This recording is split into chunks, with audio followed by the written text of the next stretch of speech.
You ever seen a fancy SUV go up in flames, right where it was illegally parked to block your neighborhood's lake access, with the HOA queen who put it there screaming like it's someone else's fault?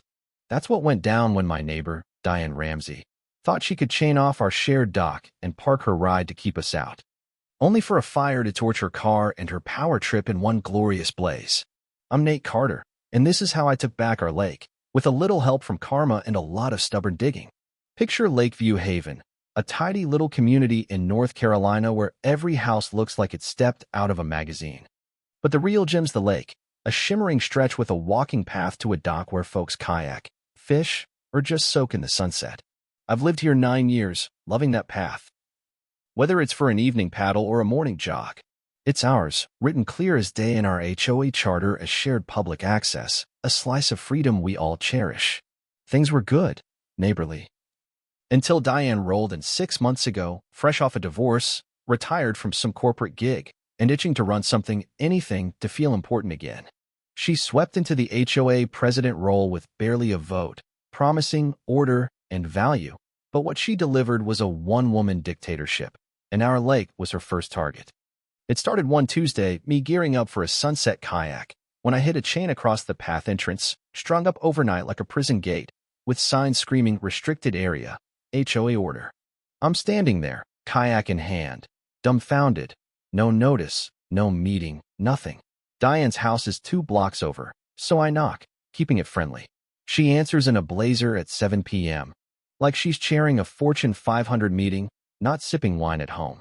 "Diane, what's with the chain?" I ask, calm as I can. Her smile's colder than the lake in January. "Safety evaluation, Nate. The dock's a liability, path's too steep for seniors." I mention Mrs. Lopez, 80, who walks it daily, "No problem," and point out the charter's clear, lakes for everyone. She shakes her head, like I'm a kid who flunked civics. As president, I make executive calls for safety. Chain stays. I'm stunned. She's not even pretending to care about the rules, just flexing her new crown. And I'm already sensing this is about control, not safety. Weeks drag on, no evaluation, no updates. Diane UPS the ante, parking her white SUV, a gleaming $50. 000 beast, on the grassy strip by the path, right where it blocks any chance of sneaking past the chain. It's a daily middle finger to the neighborhood, her car baking in the sun. Keys probably dangling in her power suit. Neighbors start grumbling. The Wilsons can't fish for their anniversary. The Garcia kids lose their summer swims. Joggers detour a mile around. Diane's answer to every complaint's the same. Proper channels. People. Waving a folder she claims holds legal papers, though nobody sees a page. I'm fed up, not just for me, but for folks like Mrs. Lopez, who stopped her walks, looking sadder every day. I dive into city ordinances, HOA bylaws, spending nights highlighting clauses. The lake's a public easement, locked in by the city's original deal. No HOA, not even Diane, can close it. I'm armed, but she's not listening. I try talking again, folder in hand, but she barely cracks her door. Snapping through the gap. "Nate, this is harassment. Keep pushing. I'll get a restraining order." Her voice is venom, eyes wild, like I'm the threat, not her chain. I'm done playing nice. So I call the city planning office, reaching a gem named Carla, who's heard this song before. "New HOA folks get power drunk," she says. "I'll send an inspector." By Friday, a guy in a hard hat's at the path, snapping pics of Diane's SUV, scribbling notes. Diane bolts out in a bathrobe, arms flailing, yelling he's got no right on HOA land. He's cool as ice, explaining easements are city business, not hers, and hands her a notice. Remove barriers in 48 hours or face fines. She crumples it, tosses it like trash, screeching about her authority. The inspector picks it up, notes her defiance, and warns of legal trouble. I'm watching from my porch, thinking, move the car, lady, but Diane's too deep in her fantasy to budge. Next day. Nothing changes, chains up, SUV's still there, now with a new sign, Willowbrook HOA property, authorized only. It's like she's daring the city to blink. Then comes a heat wave, 97 degrees Fahrenheit, air thick. Fire risk warnings blaring on every channel, dry grass, no sparks, stay safe. Most of us hunker inside, AC cranked, but Diane's SUV sits, its exhaust cooking the brittle grass beneath. I'm uneasy, thinking it's a fire waiting to happen, but figure she's not that reckless. Wrong. Mid-afternoon, Mrs. Lopez's screams pierce the quiet. Fire, she yells, pointing to smoke curling from under Diane's car. I sprint out, heart pounding, as flames lick the grass, racing toward the SUV's tank. It's chaos, neighbors gawk, someone's on 911. Diane stumbles out in pajamas, nap-rumpled, shrieking, "This isn't happening." She's blaming sabotage, neighbors, anything but herself, as the fire roars, black smoke choking the sky. Fire trucks scream in, 6 minutes flat, but the SUV's a goner, flames swallow it, leaving a charred husk. The chief's blunt, catalytic converter sparked the dry grass. A textbook hazard Diane ignored despite warnings. Her insurance? Toast, negligent parking voids it, sticking her with a $50,000 bill.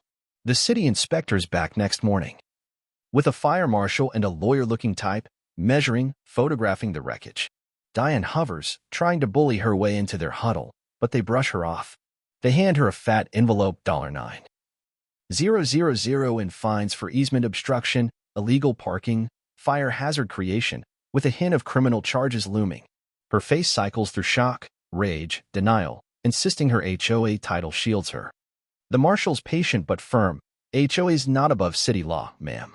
I'm watering my lawn when her insurance call comes, her voice carrying full replacement cost, no coverage." She's crumbling. And I'm not cheering, but I'm not crying either. The fire's a spark for more than grass. Photos of the blaze hit neighborhood X groups, memes exploding, HOA torch queen. Karen's barbecue spreading to HOA horror forums. Over 40 complaints slammed the HO board, folks done with Diane's reign. Saturday's emergency meeting's a zoo, 30 of us packed in. Not just the usual yes men. I'm there, bylaws in hand, ready to push.